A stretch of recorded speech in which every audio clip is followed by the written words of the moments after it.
System එකක් ගෙදර හදන්න.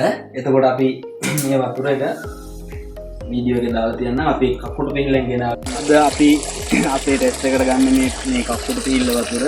මේක කකුඩු පිහිල්ල කියලා කියන්නේ පායන කාලෙටයි වැහි කාලෙටයි අඩු වෙන්නේ වැඩි වෙන්නේ නැතුව එකම ගානට වතුර ගලන් එන වතුර එකක් මේ තියෙන්නේ. හැබැයි මෙන්න මේ ඔයාලට පේන මේ හිතකර දේවල් ටික මේකේ තියෙනවා. ඕක තමයි මේකේ තියෙන ප්‍රශ්නේ. ඉතින් මේකේ TDS එක බැලුවොත් එහෙම සාමාන්‍යයෙන් 153ට වගේ පැහැදිලිව පේනවා. 153ට වගේ TDS එක තියෙනවා. ඉතින් බොන්න හොඳ මට්ටමේ වතුර එකක් නෙමෙයි. දැන් අද අපි කරන ටෙස්ට් එකට මේකේ වතුර තමයි ගෙනියන්නේ. ඉතින් බලමු අපි වතුර එකක් ගෙනියලා කොහොමද මේක කියන්නේ.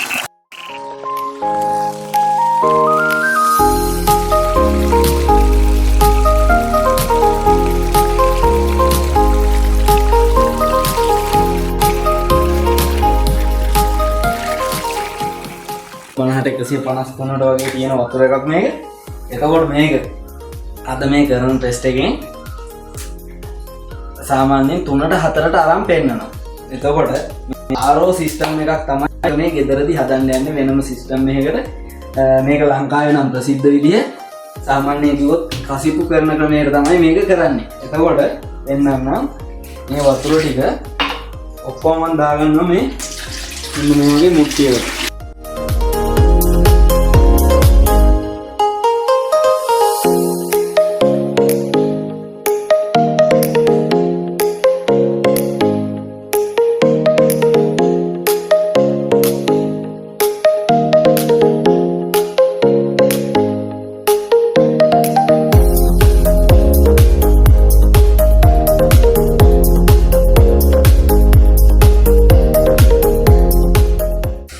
බලමු ලිටර් දිහා කොහොමද වෙන්නේ කියලා.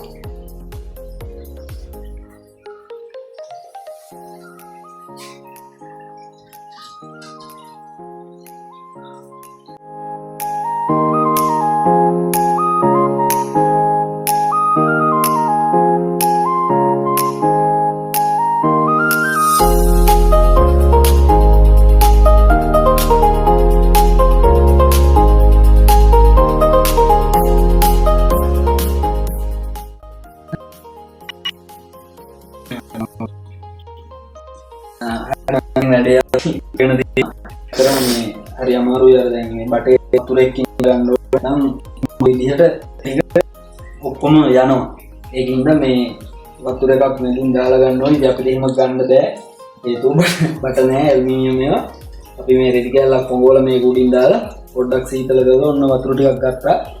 මේ ඔයාලට පෙන්නන්නම් මේ කොහොමද තියෙන්නේ කියලා. සාමාන්‍ය TDS එක මේ 153ට තිබ්බ වතුර එකක් තමයි අපි ගෙනාවේ. එතකොට මෙන්න මේකේ සාමාන්‍යයෙන් දැන් අපි පෙරපු වතුර එක ගත්තාම මෙන්න මේ වගේ අගයක 9 සාමාන්‍යයෙන් 9 වගේ අගයක මේක අන්න රයිට් පැහැදිලි 9ට වගේ අඩු වෙලා තියෙනවා. ඉතින් ඔන්න ඕක මේක එකම සිද්ධාන්තයක් නෙවෙයි. ඔහොම අවුට් ෆිල්ටර් එකට මේ ෆිල්ටරේ වෙන්නේ ඔය සංසිද්ධිය නෙවෙයි. වතුර රත් වෙන්නේ නැහැ, එහෙම එකක් වෙන්නේ නැහැ. හැබැයි රිවර්ස් ඔස්මොසිස් එකක් තියෙනවා. එතකොට මේක අර පාරගම්මේ පටලයක් කරා කොට වතුර එක පීඩනයක් ගලාගෙන යනවා. එතකොට වතුර එකේ තියෙන බැරල් එහෙම නැත්නම් ද්‍රාවිතවල තියෙන ඝන ද්‍රව්‍ය ඔක්කොම අයින් කරනවා. එතකොට TDS අගය අඩු කරලා දෙනවා.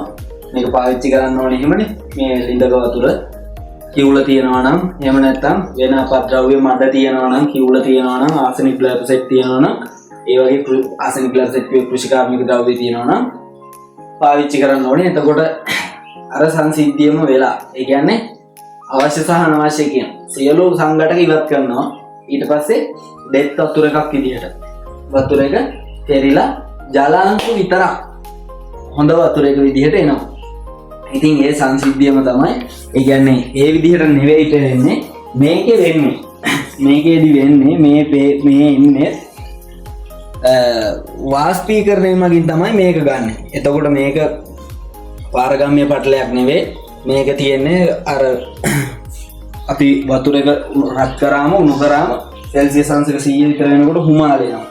එතකොට ඒ එන හුමාලය කියන්නේ වතුර ටික තමයි හුමාලය මගින් වාෂ්ප වෙන්නේ. මේක ඔය වාෂ්ප වෙන වතුර ටික අපි අර බටයක් දාලා තමයි ඒ ටික එළියට ගන්න.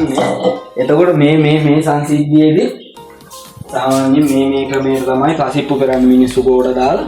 එතකොට ඒකෙදි වෙන්නේ අර අනිත් හැමදේම අයින් වෙලා ඒ කියන්නේ ජරාව ඝන සියල්ල අයින් වෙලා ජව ටික විතරක් ජලාංශු ටික විතරක් පෙරිලා එනවා.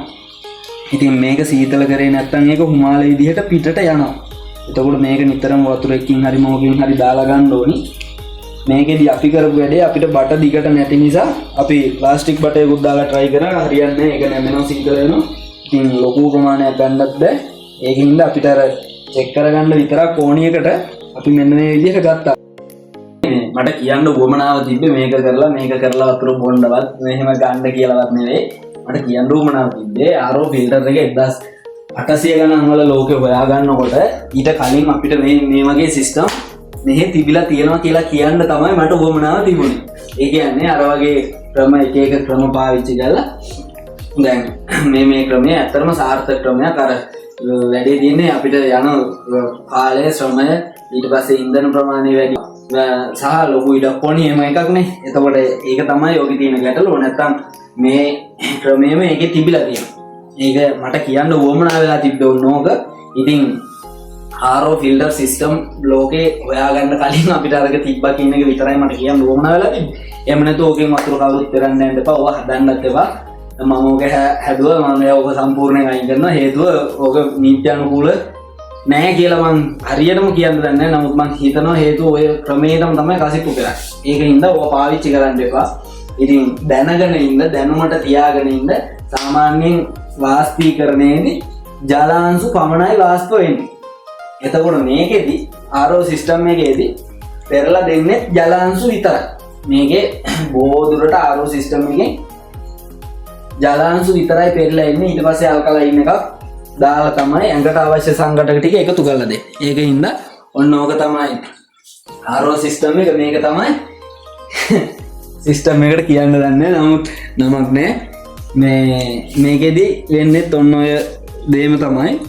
ඒකින්ද අපි වතුර ගැන තව ටිකක් මොනවා හරි කතා කරමු තව වීඩියෝ එකකින්. එහෙනම් හැමෝටම ජය වේවා කියලා ප්‍රාර්ථනා කරනවා. Om Stuti.